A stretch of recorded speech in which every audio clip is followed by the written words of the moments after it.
Hi everyone, I'm JD. Welcome back to my channel. Here is the third installment of the Q&A video or series of videos. Turquoise Dreaming asks, do you have a favourite paper that you like to use for the pages inside your journals? Well, I always love using my coffee dyed papers, but let's go something more exciting than that. Scrapbook papers are fun too when you get some really pretty patterns. But I really, off the top of my head right now, what's coming to me is ledger paper. Love vintage ledger paper. And I always look on Etsy just to see if I can find a bulk lot of vintage, if I can speak, vintage ledger paper. Yes, so don't know why I like it so much, but yeah, I do. Sadie Alonso asks, what was the first journal you ever made? And how did you get into journaling? Okay, the first journal was this file folder one. And wait, hold on a sec. I'm just going to get up and show you.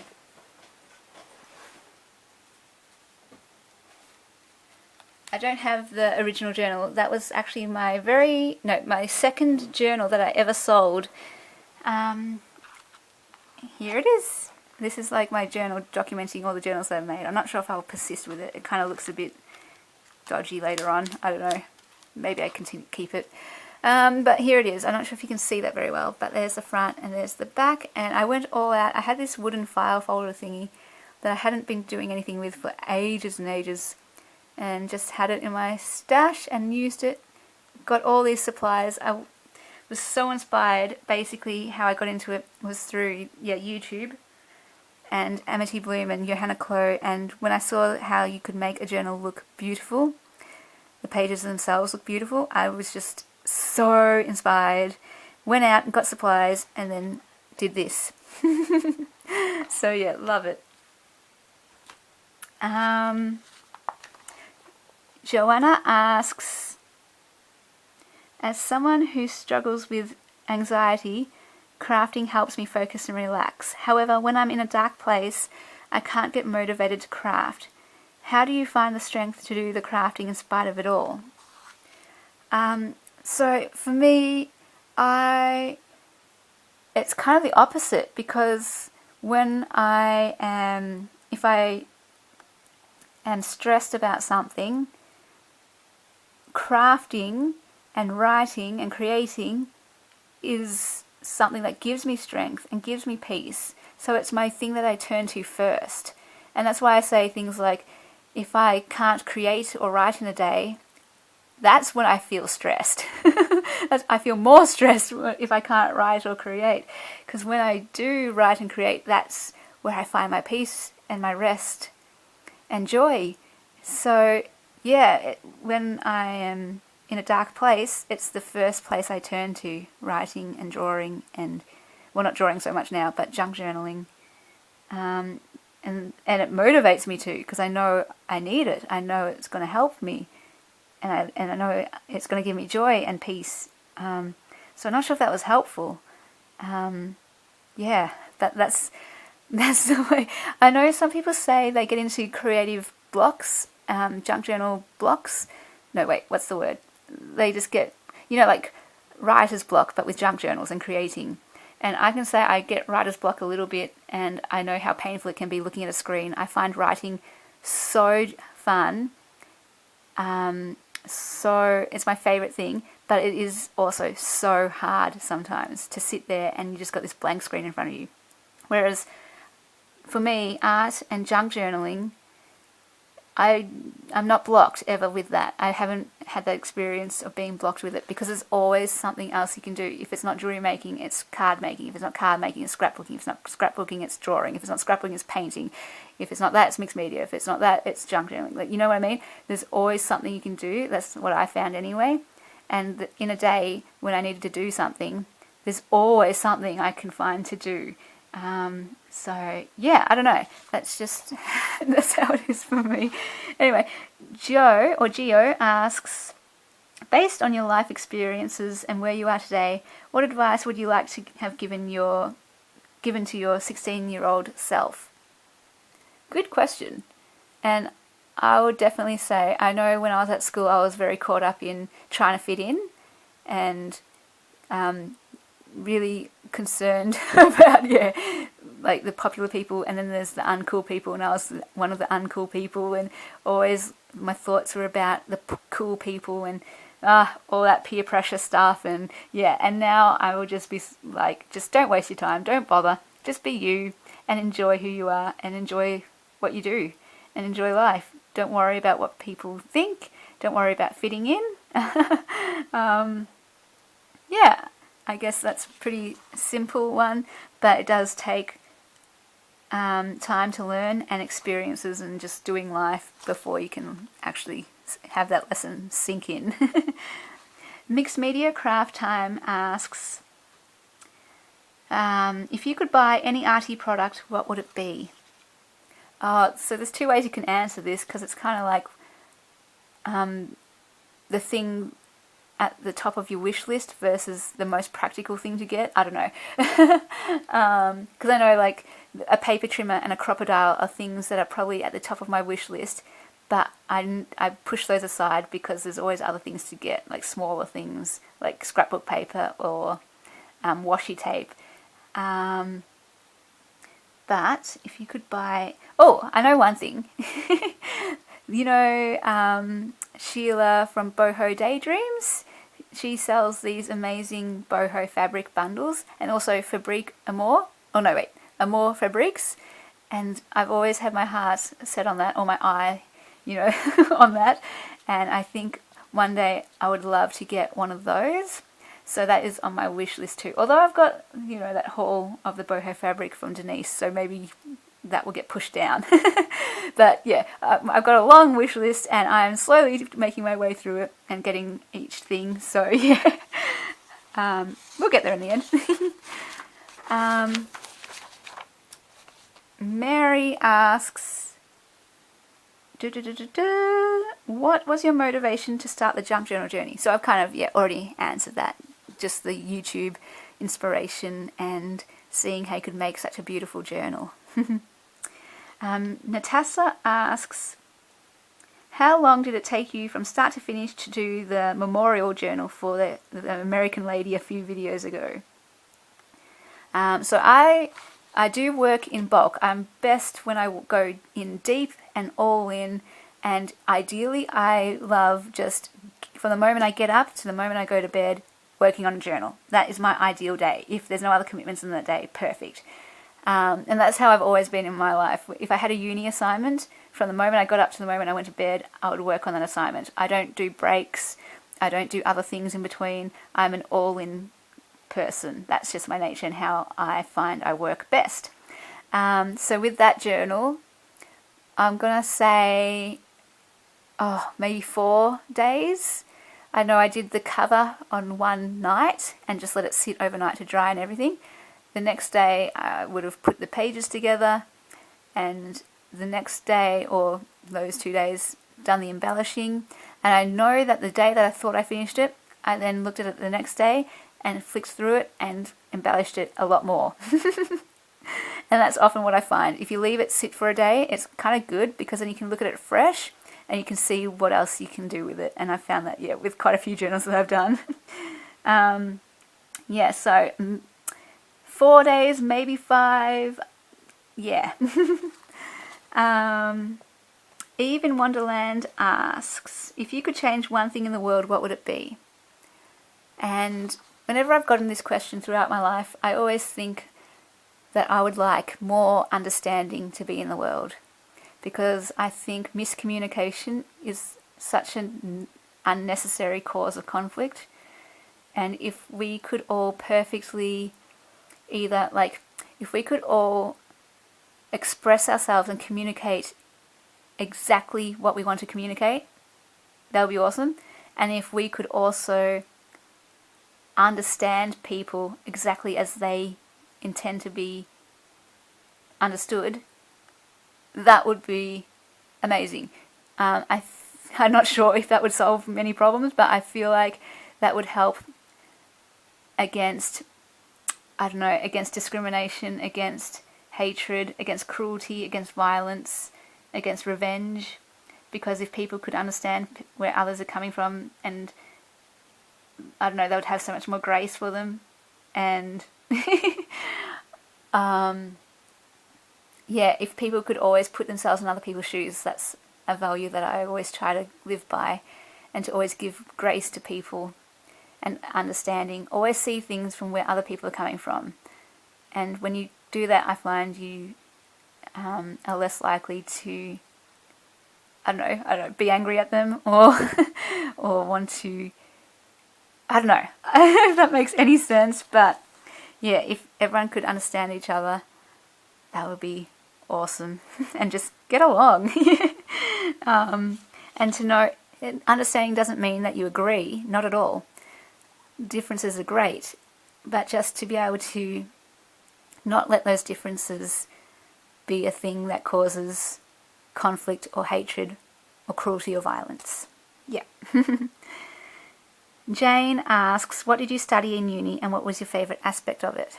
Alright, well, I am a study freak. I love studying, and I always have.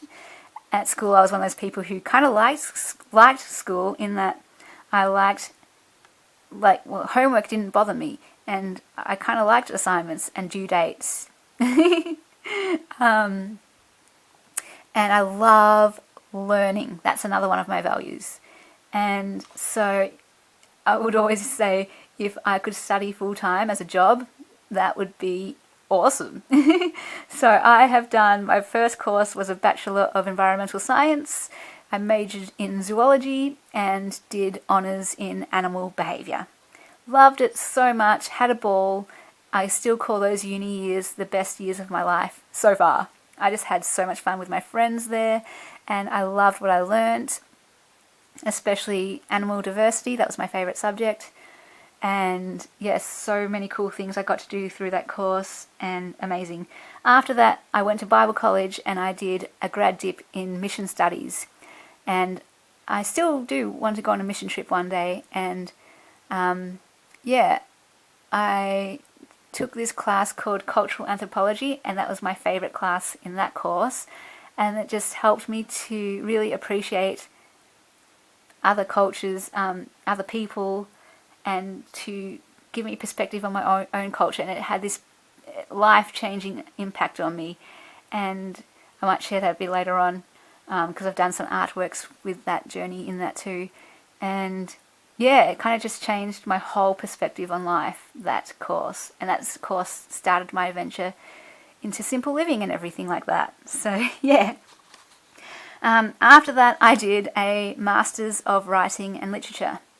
And that's because when I realised that I didn't want to do be a zoologist anymore, what did I want to do? Well, I wanted to do, and it's always been there, writing and creativity. That's where my heart has always been. But I always saw that as a hobby and not a real job, so I didn't pursue it. But now I'm just, after learning that I didn't want to do zoology, I learnt to run with the thing that got my heart happy, that made my heart leap with joy. And that was writing and creativity. So that course, loved it so much. I mean, I was studying writing, how could I not love it? And through that course I learnt that I was a life writer. Because going into it, I thought I'd do poetry and children's writing and young adult and all sorts of stuff, sci-fi and fantasy. But through that course I learned I'm a life writer. I love writing about what I learn and my reflections and insights and my journey. And not to say I won't dabble in poetry and fiction every now and then. I still do that a bit. And I'm now doing a grad dip in creative writing at Bible College. And this just combines everything that I love. So faith and writing. And it has done wonders. It has impacted my life as a person so much. Not just my writing. And I've loved it so much. I have deferred this semester just because of the business Willowbound Journals unexpectedly taking off. But in the summer semester I'm going to be doing a poetry unit where the aim of it is to produce a publishable body of work of poetry. So I'm really looking forward to that. I'll see if I can fit it in with everything else I've got going on. But yeah, I'm so looking forward to that, because I just love writing, and to combine it with faith and to see how much writing is a tool, a God-given tool and a God-given gift. I just love it. It has so much meaning for me. So yeah, that was a long journey there. Scrap and Happy Crafts asks, what type of camera are you looking to get? Oh, so I've already got it. Yes, a few of you asked this question, and I'm just going to go get the box so I can show you. Because I can't show you the camera because I'm using it, but this is the box, and it's actually black version of that, but just a Sony Cybershot, and just a cheapy thing, but I'm pretty happy with the quality of photos and video that it's taking. So yeah, thank you to everyone who bought a journal and helped me raise the money to buy this, by the way. Really, really appreciate that. I couldn't do anything without it. So yeah, Lisa asks, what does the space where you make journals look like? Okay, so yeah, I'll link that video below of my craft room space tour, and it's pretty much my bed. That's where I make my journals. Nancy asks, yeah, what got you into journals? So yeah, already answered that one. Miranda asks, what introduced you to the concept of junk journals? Again, already answered that. Karen asks, when you are making your journals, what is the atmosphere you work in? Do you like peace and quiet, or do you listen to music? And if you do, what music do you love? I usually have YouTube playing in the background, and I just have all the videos or the people I've subscribed to playing, and it's just good to have that as inspiration and company as well. Occasionally I will have the TV on in the background, or I love my football, so when the footy season was on I would have the football on. Occasionally music. I used to always listen to music. When I was writing, when I was studying, I'd have music playing.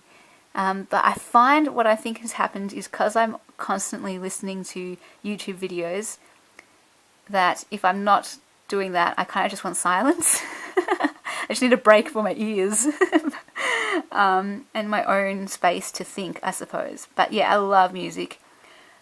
Been a big part of my life, and I just usually have a mix on iTunes that I shuffle through, and my favourite style of music is acoustic music. Love the guitar playing, or just a piano. Yeah. Kathy Warren asks, what are your top 10 supplies and equipment? Ooh, fun question.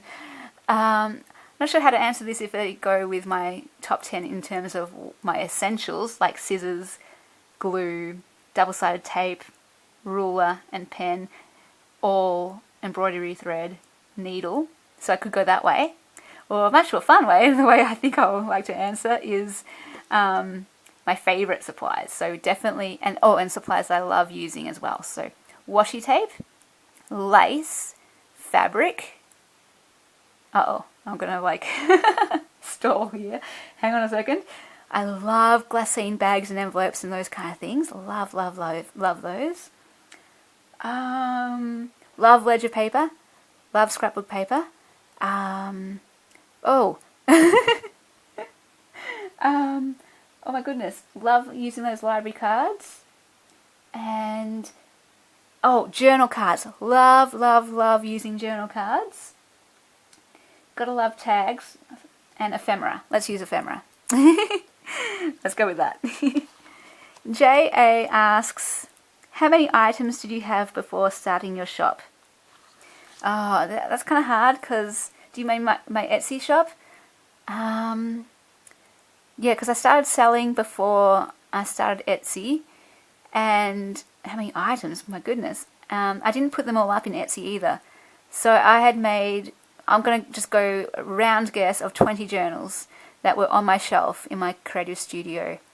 And I put up, at the start, I only put up maybe one journal because I wasn't sure if I was going to get into the whole Etsy thing. And even now, not all of them are up there. Yeah, I don't know. But there were 20 journals made, I suppose. Let's just go with that kind of answer. How did you find your style? Ooh, okay. Literally just making journals. That's it. There's no kind of shortcut really. I wanted to find my style. I was kind of impatient and was so caught up in trying to find my style, and literally it was just the more journals that I made, the more I found out what I like to do. Also just, watching other videos on YouTube and seeing what inspires me, what speaks to me, that helped as well. Yeah, and I still think I am finding my style. I mean, it's ever evolving, that kind of thing. But yeah, feeling much more like I have a style, I suppose. Yeah. Kathy E asks, what keeps you going to come up with different JJs? Oh my goodness. It's a never-ending list of ideas. That's what I mean. Like, I don't get blocked. There's the opposite. More ideas just keep coming and coming and coming. And every time I watch a YouTube video, there's another idea. Every time I see something on Facebook, a photo that someone puts up, there's another idea. And that will often spin off more ideas as someone might put something up, but then I will make it my own type of thing, and I'll just see other ways that I would like to do that kind of thing. And yeah, I just, everything inspires me. So yeah, oh my goodness, the list is long. Emily asks, how were you first inspired to make a junk journal? Already answered that one. Kevin Bryant asks, do you actually write in your journals? Absolutely. Although I have written more in my notebooks, and now that I've crossed over to this junk journal style, I'm still trying to work out how to do it. But let me just show you an example. This is my personal junk journal with my Daphne's diary, and I've already kind of done a flip through of this, of what I've done so far. But yeah, I stick in pictures, I write all over the other pages. This is a photo that I've stuck in this little puppy dog, and these are bits and pieces that I will want to stick in. And over here, tipped in a page, stuck in a feather. So yeah, I do write in my journals, or, well, I really hope to write more in my journals. That's something I haven't really been doing much of, but would definitely love to do more. I've got so many things that I want to journal about, and I'm afraid that the longer I leave it, the more it's just going to build up and just be daunting for me, so I've got to get started. Paula asks, what's your favourite type of journal to do? Already answered that one. Robin asks, what is your art background? Did you go to art school? No, didn't go to art school, just went and did art, the unit. No, wait, what am I talking about? Sorry, I went blank there for a bit. Sorry about that. I did art at school, in high school, all the way up to year 12. That's all. But as a kid, for as long as I can remember, I've been creating. Just to show you an example, I've got these here, a bit of show and tell. These are some of my folders of artwork that I've managed to keep. Like, this is 1994. So I was in grade 3 and 8 years old, and I used to make books. I love animals. This was a mum and baby one. So yeah, I love it. So that was that one. I made this book of more animals, and this one was for my mum, to mum. Actually, I did make all the books for mum. And this one as well, the fun book.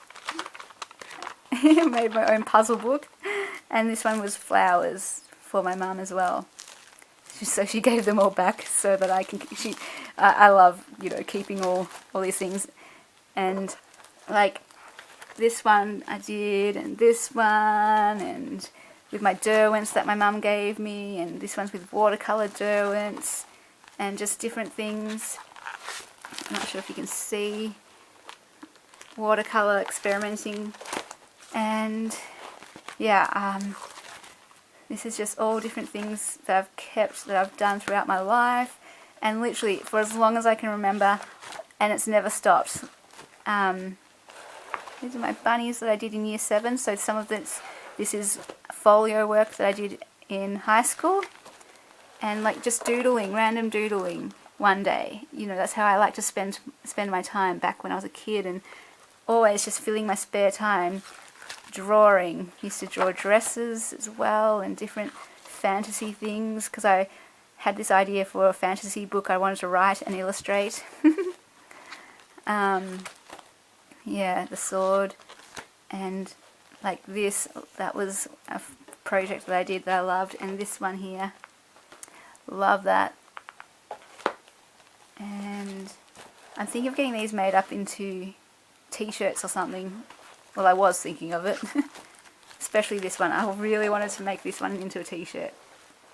The bird and the dolphin.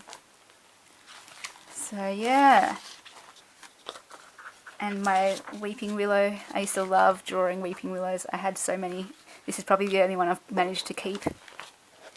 And yeah, so I have drawn and created my whole life at school and out of school. There was another folder, maybe I can show you that some other time if you're interested, but yeah, let's get through this. Oh, I'm not sure how to say this. Zilema? What is your favourite journal, and what is going to be the colour of your camera, and where are you getting it? Already answered that one.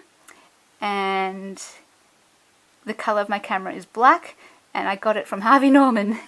Had to drive an hour to the next town to get it. Can't get it anywhere here where I live. So made a special trip and got a camera. Mary asks, as a fellow writer, I'm wondering what genre you write, and whether you want to self-publish or go traditional, and why. Yeah, so genre, life writing. So I write about my own journey and what I learn and insights, and I love just passing on those things. And I've already self-published 4 books. There's a 5th one coming that I hope to publish by the end of the year. And I'll link those links below if you're interested in checking those books out. The first 3 I did were just kind of test runs and significant for my journey in my own personal journey for various reasons. And I can go into that more later if you want, and do a separate video for that maybe, because it's a bit of a story behind them. But the first book is about writing, the second one's about mothers, a tribute to mothers, the third is stories of sexual assault and indecent assault as a tribute to survivors. And yeah, they each had their own story about how that came about. The third one was actually my mum's idea, and yeah, love how that came about. The second one was just this spur of the moment inspiration thing where I got this amazing appreciation for what mothers do and who they are. And the first one, well, I love writing. And those 3 books, basically what I did was, it's people from all around the world of all different ages and all different backgrounds sharing around their love of writing, or sharing letters to their mothers or from themselves to their kids, or some are interviews. They're a mixed match, so they include poetry, they include interviews, they include articles, they include short stories, that kind of thing, and pictures sometimes as well, and photos. And yeah, the stories of sexual abuse or indecent assault, is about how people don't need to keep that quiet, whatever it is. There's no shame, and to not have it a taboo thing. Yeah. The 4th book that I did is the first book I ever wrote, and it's about my charity walk from Sydney to Melbourne that I did, and everything I learnt through that. And I will link those all below if you would like. The one that I'm working on at the moment is about Beach Mission and what I've learnt from 12 years of serving on the team there. Okay, it's getting to 29 minutes past. Anyway, I'm going to stop this now before it cuts off, and I'll see you guys in the next video. Bye!